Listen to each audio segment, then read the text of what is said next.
అందరికీ నమస్తే అన్నలు. మీ భూపతి ఆశన్న. ముఖ్యంగా ఆశ అనేది అంతు లేకుండా పోతుంది. ఆశ ప్రతి ఒక్కరికి ఉండాల్సింది. దురాశ అనేది మంచిది కాదు. వాళ్ళు ఈ దురాశ ఉండడం మూలంగా ఎంత దారుణాలకైనా ఒడిగడుతున్నారు కొంతమంది స్వార్థపరులు, అవినీతి పరులు, దొంగ సన్నాసులు. ఖచ్చితంగా వాళ్ళ మీద పోరాటం అనేది ఖచ్చితంగా ఈ భూపతి ఆశన్న చేస్తూనే ఉంటాడు. మనం ఎవరికి భయపడేది లేదు. ఇంకో విషయం ఏంటంటే, ప్రభుత్వం అనేది ప్రజలకి ఏదైనా సరే ప్రజలకి మంచి చేస్తే వాళ్ళు నెత్తిన పెట్టుకుంటారు, లేకపోతే దారుణమైన పరిణామాలు ఉంటాయని చెప్పేసి మా గవర్నమెంట్కి, మా కాంగ్రెస్ గవర్నమెంట్కి హెచ్చరించడం జరుగుతుంది. ఇప్పుడు మొన్న జరిగిన వినాయక చవితి నిమజ్జనంలో, ఆ నిమజ్జనంలో పాటలందరూ ఈ తెలంగాణ రాష్ట్రం మొత్తం పాటలన్నీ ఎవరి పాటలు పెట్టిరండి, ఎవరి పాటలు పెట్టి ఎవరు డీజేలుగా పెట్టి ఎవరి పాటలు వింటున్నారు, దుమ్ము రేపిళ్ళు. అదే మన మీద ప్రేమ ఉంటే, మనం చేసే పనుల మీద వాళ్ళకి నమ్మకం ఉంటే ఈ పరిస్థితి వచ్చేదా అని చెప్పేసి నేను అడుగుతున్నా. అయితే మనలో కూడా శుద్ధశుద్ధి ఉండాలని చెప్పేసి నేను చెప్పడం జరుగుతుంది. అయితే ముఖ్యంగా ఒకటి, మనం చేసే పనిలో న్యాయము, చెప్పే మాటలో నీతి ఉండాలని చెప్పేసి నేను ఎప్పటి నుంచో చెప్తున్నా. దాన్ని ఫాలో కావమని చెప్తున్నా. మీరు పెద్దవాళ్ళు కావచ్చు, మీరు పెద్ద పెద్ద హోదాలో ఉండొచ్చు, కానీ ఎప్పుడైనా సరే ప్రజలకి నమ్మకం అనేది కలిగించినప్పుడే ఏ పార్టీ అయినా బతుకుతుంది, బతికి బట్టగలుగుతుంది. అంతేందుకు కొన్ని విషయాలలో నేను కొన్ని విషయాలు మీకు చెప్పడం జరుగుతుంది ప్రేక్షకులారా. అయితే మనం పుట్టేటప్పుడు డ్రెస్సులు ఉండవు, డ్రెస్ ఉంటుంది ఏముండదు, మనం పుడతాం. పోయేటప్పుడు అడ్రస్ ఉండదు, ఎటు పోతామో కూడా తెలియదు. అయితే మనం పుట్టినప్పుడు స్నానం చేయించేది మనం చూడము, పోయేటప్పుడు ఎవరు స్నానం చేస్తామో కూడా మనకు తెలియదు.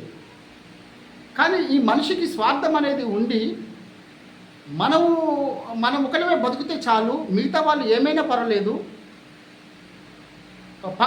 పక్కోడు ఏమైపోతే మనకేంటిలే, మనం బతుకుతున్నాం కదా, మన కుటుంబం బతుకుతుంది కదా అనే ఆలోచన అనేది మంచిది కాదు. అది దురాశ కిందనే వస్తుంది. నువ్వు బతకాలా, నీతో పాటు పక్కన ఉన్న 10 మంది కూడా బతకాలి. అట్లాంటప్పుడు ఏం చేయాలా, నువ్వు న్యాయంగా ధర్మంగా బతకాలి. మనం ఈ ప్రపంచంలో మనం ఉన్న వ్యవస్థలో అందరికీ ఉద్యోగాలు రావు. కొంతమందికి ఉద్యోగాలు వస్తాయి, కొంతమందికి ఉద్యోగాలు రావు. ఎంత చదువుకున్నా, ఎన్ని డిగ్రీలు తీసుకున్నా ఉద్యోగాలు రావు. అది ప్రైవేట్గానో ఏదో ఎక్కడో కాడ పని చేసుకుంటారు అని చెప్పి, ఇప్పుడు నేను ఉద్యోగం చేస్తున్నా కదా అని చెప్పి గౌరవం ఉండద్దు. నీ కింద పెద్ద చదువుకుని ఉద్యోగం రాలేదని చెప్పి వాళ్ళు కింద స్థాయిలో ఉన్నారని అనుకోవద్దు. ఎందుకంటే కొన్ని సందర్భంలో కింద స్థాయిలో ఉన్నోళ్ళు కూడా పై స్థాయికి ఎదిగిన అనేక మంది కొన్ని వందలాది మంది, వేలాది మంది ఉన్నారు. మహానుభావులు ఉన్నారు, కొంతమంది మహానుభావులు ఉన్నారు కింద స్థాయిలో. అంబేద్కర్ ఎక్కడో అణగారిన వర్గానికి చెందిన అంబేద్కరు ఈరోజు రాజ్యాంగాన్ని రాసి ప్రపంచ పటంలో ఒక మార్గదర్శిగా మారి దారి చూపిన మార్గదర్శి.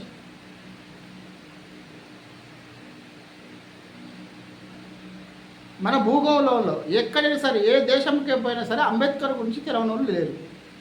ఆయన రాసిన రాజ్యాంగం పట్ల ప్రతి దేశంలో కూడా గౌరవం ఉన్నది, ఆయనకు ఒక స్థానం ఉన్నది. మిత్రులారా, నేను ఒకటి చెప్తున్నా, మనం ఎదిగినాం కదా అని చెప్పి కొద్దిగా కింద స్థాయిలో ఉన్న వాళ్ళని చులకనంగా చూడదు. ఈరోజు మనకి డబ్బు ఉండొచ్చు, అన్నీ ఉండొచ్చు, కానీ కొద్ది వయసు వచ్చినాక ఆ డబ్బు పనికి రాదు. మనం ఏం చేసినా కూడా ఎవరు పట్టించుకొని పరిస్థితి, మనం ఎవరు పట్టించుకోరు కూడా. కొద్ది వయసు మీద పడ్డ తర్వాత మీ బిడ్డలే పట్టించుకోరు.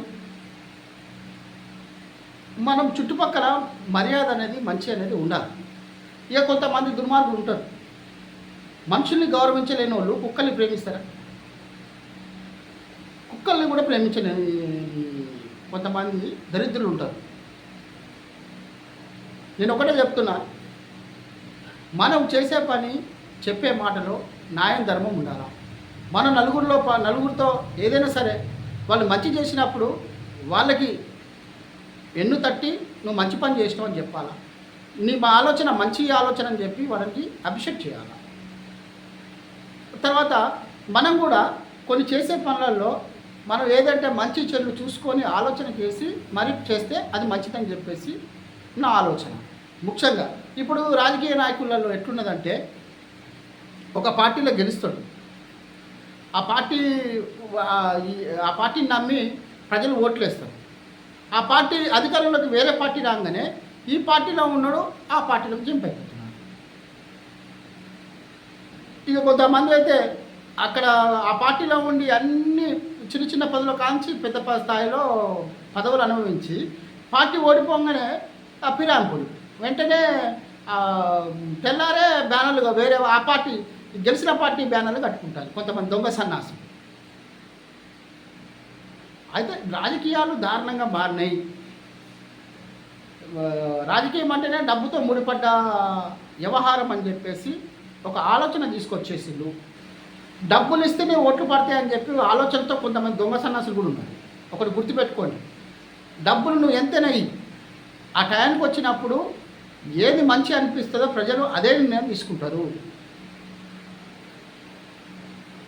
ప్రజల్ని డబ్బుతో మాత్రం కొనలేరు. టీఆర్ఎస్ పార్టీ ఇష్టం వచ్చినట్టు వేసింది, ఇక్కడ డబ్బులు ఇచ్చింది. భద్రాద్రి కొత్తగూడెంలో టీఆర్ఎస్ పార్టీ అసలు పనికిరానోడు కూడా ఒక చంద్రుడు వచ్చి ఈ మూటలు ఇచ్చేసింది. ఒక్కొక్కడికి పనికిరానోడు కూడా డబ్బులు తీసుకోపో అని ఇచ్చింది. డబ్బులు విపరీతంగా పంచిండు. కానీ ఎవరికి వేసిళ్ళు ఓట్లు? డబ్బులు తీసుకున్నారు, ప్రజలు కూడా తీసుకున్నారు. ప్రజలు తీసుకొని ఏం చేసిళ్ళు? ఎవరికి వేయాలో వాళ్ళకే వేసిండు ఓట్లు. నేను ఒకటి చెప్తున్నా, మా పొంగులేటి సీనానికి ఒక మాట చెప్తున్నా, మనం సిపిఐ పార్టీకి ఇచ్చి తప్పు చేసినామన్నా, ఇక్కడ ఎమ్మెల్యే సీటు సిపిఐ పార్టీకి ఇచ్చి తప్పు చేసినాము, మళ్ళీ వాళ్ళతో పొత్తు పెట్టుకుంటే మాత్రము ఇక నీకు కూడా ఓటు పడనే పరిస్థితి ఏర్పడుతుంది. నిన్ను కూడా తప్పిస్తారు ప్రజలు. నేను హెచ్చరిస్తున్నా, ఇది 100% జరుగుతుంది. ఎందుకంటే మన అనవసరమైన వాళ్ళని పెట్టుకొని వాళ్ళతో వచ్చిందిలే సచ్చింది లేదు. ఇక్కడ కాంగ్రెస్ పార్టీ తరఫున సీనియర్ నాయకులు ఉన్నారు, మంచి నాయకులు ఉన్నారు. ఇక్కడ కొన్ని సంవత్సరాలుగా వాళ్ళు పనిచేసేటోళ్ళు ఉన్నారు. వాళ్ళకి అవకాశం ఇవ్వకుండా పొత్తులో భాగంగా సాంబశివరావు గారికి ఇచ్చింది.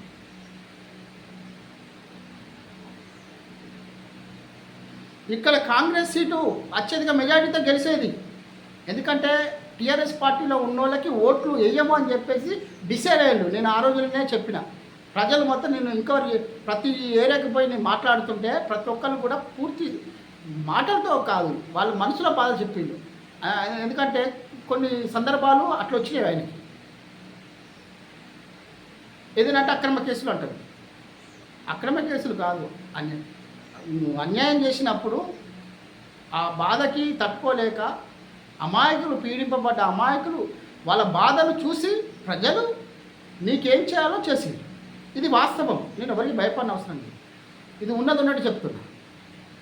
అయితే ఇప్పుడు నేను ఒకటి చెప్తున్నా, ఇక్కడ కాంగ్రెస్ పార్టీ తరఫున ఇప్పుడు జనరల్ బాడీ ఎలక్షన్లో కానీ ఎంపీడీసీ జెడ్పీటీసీలో పొత్తులు అవసరం లేదు. నేరుగా కాంగ్రెస్ పార్టీ పోటీ చేసే దమ్ము లేదా అని చెప్పి నేను అడుగుతున్నా. ఇక్కడ గెలిచేటోళ్ళు ఉన్నారు, ఇక్కడ ఖచ్చితంగా పనిచేసే నాయకులు ఉన్నారు. వాళ్ళకి అవకాశం ఇవ్వండి. వాళ్ళకి అవకాశం ఇస్తే 100% కాంగ్రెస్ పార్టీకి వెళ్తుంది. మళ్ళీ పొత్తు తీసుకొచ్చి మళ్ళీ ఒకసారి తప్పు చేసినాం, మళ్ళీ తప్పు చేస్తే మాత్రం ప్రజల్ని మనల్ని తరిమి కొట్టే పరిస్థితి వస్తుంది. మనం ప్రజల రాతలు మారకపోయినా పర్లేదు. ఇప్పుడు ఈ భద్రాద్రి కొత్తగూడెం జిల్లాలో ఏమి లేదు, 5 సంవత్సరాలు ఏముండదని చెప్పి నేను చెప్తాను. 5 సంవత్సరాలు చల్లగా సాఫీగా సప్పగా జరిగిపోతుంది. అంతేగా హ్యాపీగా జరిగిపోతుంది. ప్రజలు ఎక్కడ ఉండాల్సిన అక్కడే ఉంటాడు, ఎట్లున్న బతుకులు అట్లే ఉంటాయి. ఎవ్వడికి కూడా నాకు తెలిసి ఎవ్వడు కూడా ఇక్కడ కాంగ్రెస్ పార్టీ కార్యకర్తలకైతే అసలు న్యాయమే జరగదు. ప్రజలు కూడా ప్రజలు మేము పోతుంటే ప్రజలు కూడా నేను మామూలుగా కొన్ని సందర్భాల్లో కొన్ని ఏరియాలపై సర్వే చేసినప్పుడు నలుగురితో మాట్లాడినప్పుడు వాళ్ళు చెప్తున్నారు 100%.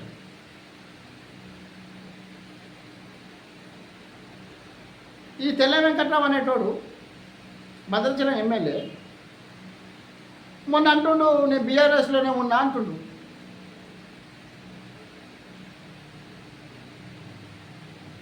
ఇక కాంగ్రెస్ కండవాలు వేసుకొని మీ దగ్గర నుండి చూసినాం, మొత్తం కాంగ్రెస్ కండవాలు వేసి రప్పించి సీనాన్నయ్యంగా నేను పక్కనే ఉన్నా, అక్కడే పక్కనే వేసి కాంగ్రెస్ పార్టీకి నువ్వు చేయాలనుకుంటే అది నువ్వు బీఆర్ఎస్ పార్టీలో ఉండి కూడా నువ్వు వాళ్ళతో ఉండి చేయొచ్చు, నువ్వు కండవలు కప్పుకొని పోయినోడివి, నేను పార్టీ మారలేదు నేను బీఆర్ఎస్లోనే ఉన్నా అని చెప్తావు.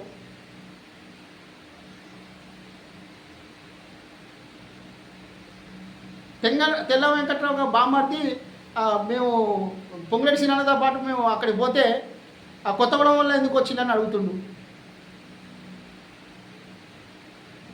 మా శివన్న మేమంతా ఉన్నారు అక్కడ ఆ రోజు.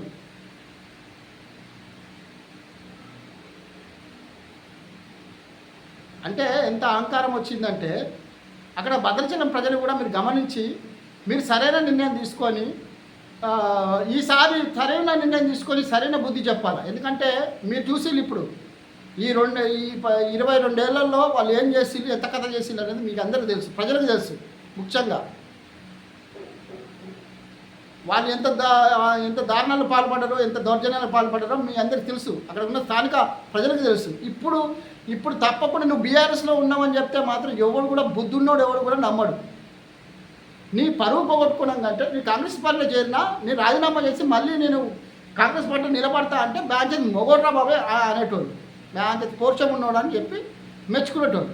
ఇప్పుడు నేను బీఆర్ఎస్లో ఉన్నా అని చెప్పి నువ్వు చెప్తా ఉంటే నిన్ను నీ మాట నమ్మే పరిస్థితులు లేరు. నువ్వు ఎలాంటి మనిషివో కూడా తేటతెల్లం అయిపోయింది.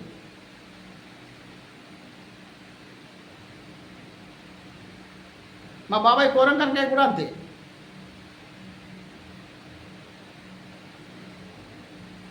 ప్రజలు తప్పకుండా ప్రజల నమ్మకాలని ప్రజల కోసం పోతున్నా అని చెప్తారు, కానీ ప్రజల కోసం మీరు ఏం చేస్తారు భయ్? మీరు ఏం చేస్తారు చెప్పు? ప్రజల రక్తం పీడించుకొని రక్తం తిని వాళ్ళ జీవితాలతో ఆడుకుంటారు తప్ప ఎవరికైనా మంచి చేసే ఆలోచన మీకుందా?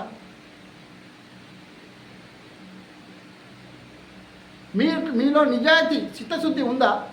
మీరు ప్రజల కోసమే పోతున్నాం అంటున్నారు, కానీ మీ స్వార్థం కోసం పోతున్నారు. మీ స్వార్థం కోసం, మీ ప్రలాభం కోసం, మీ ఎదగడానికి కోసము, మీరు డబ్బులు అక్రమంగా సంపాదించుకోవడం కోసము 10 మంది కొంపలు ముంచడానికి మీరు పోతున్నారు. ప్రజల కోసం పోతున్నామని చెప్పి ఒక డైలాగ్ కూడా కొడతారు. ప్రజలారా ఇవన్నీ గమనించి మీరు మాత్రం ఓటేసేటప్పుడు ఇప్పుడు ఖచ్చితంగా శిక్ష పడుతుంది. ప్రజలారా, భద్రాచలం ప్రజలారా, నేను ఒకటే చెప్తున్నా, మీరు సరైన అభ్యర్థికి మీరు ఓట్లేకపోతే మీరు కాకుండా చుట్టుపక్కల భద్రాచలం నష్టపోయే పరిస్థితి ఏర్పడుతుంది. మీరు ఇప్పుడైనా యాక్టివ్గా ఉండండి, మీరు సరైన నిర్ణయం తీసుకోండి. కొత్తగూడెం నియోజకవర్గానికి కూడా నేను చెప్తున్నా, ప్రజలారా, ఎవరు మంచో ఎవరు చెడో మీకు తెలిసిపోతాను. ఏమి లేదు ఇక్కడ, అంతా మాయే, అసలు ఏం జరగట్లేదు. నేను ఒకటే చెప్తాను, ప్రజలకి మంచి చేసేది ఏదైనా ఉంటే గుండెలో పెట్టుకుంటారు. ప్రజల్ని ఇట్లా బురుడి కొట్టించే మాటలు మాట్లాడుకుంటా ఏదో నువ్వు కొట్టినట్టు చేయి, నేను ఏడ్చినట్టు చెప్తా అన్నట్టుగానే ఉన్నది ఇక్కడ. ఎందుకంటే ఇక్కడ బాగా సెటిల్మెంట్ జరుగుతుంది. ఈ భద్రాద్రి కొత్తగూడెంలో విపరీతమైన సెటిల్మెంట్ జరుగుతుంది. మామూలు సెటిల్మెంట్ కాదు, రాత్రే మారిపోతుంది మొత్తం. దేంట్లైనా సరే కొన్ని విషయాలు మనం చూస్తూనే ఉన్నాం. మిగతా విషయాలు కూడా మళ్ళీ ఒక వీడియో చేసి నేను పెడతా. తప్పకుండా ఈ చెరువులు, కుంటలు, ఈ నాళాలు ఏ విధంగా మాయం చేసిల్లో దాని గురించి పూర్తి వివరాలు మీకు చెప్తా. ఆ నాళాలు ఇప్పుడు బాగు చేసేటోడు ఎవరు లేడు. వీళ్ళు ఇంటి పర్మిషన్ ఇచ్చి విజయనగరం గ్రామ పంచాయతీలలో ఇంటి పర్మిషన్లు ఇచ్చేసి ఎక్కడెక్కడ కబ్జా చేసిన వాళ్ళకి రాసి పడేసింది. నువ్వు తీయమంటే ఇక వాళ్ళకి పోర్షం వస్తుంది, రేషం వస్తుంది, ఆ ఇల్లు కట్టుకున్నోడికి నష్టం అవుతుంది. ఇక ఇలాంటి పరిస్థితిలో మరొక వీడియోతో మీ ముందుకు వచ్చి పూర్తి వివరాలు మీకు ఇస్తానని చెప్పి చెప్తూ మీ భూపతి ఆశన్న తప్పకుండా ఈ వీడియోని పూర్తి స్థాయిలో పూర్తిగా చూడాలని చెప్పి మరొకసారి వేడుకుంటూ జై భీమ్.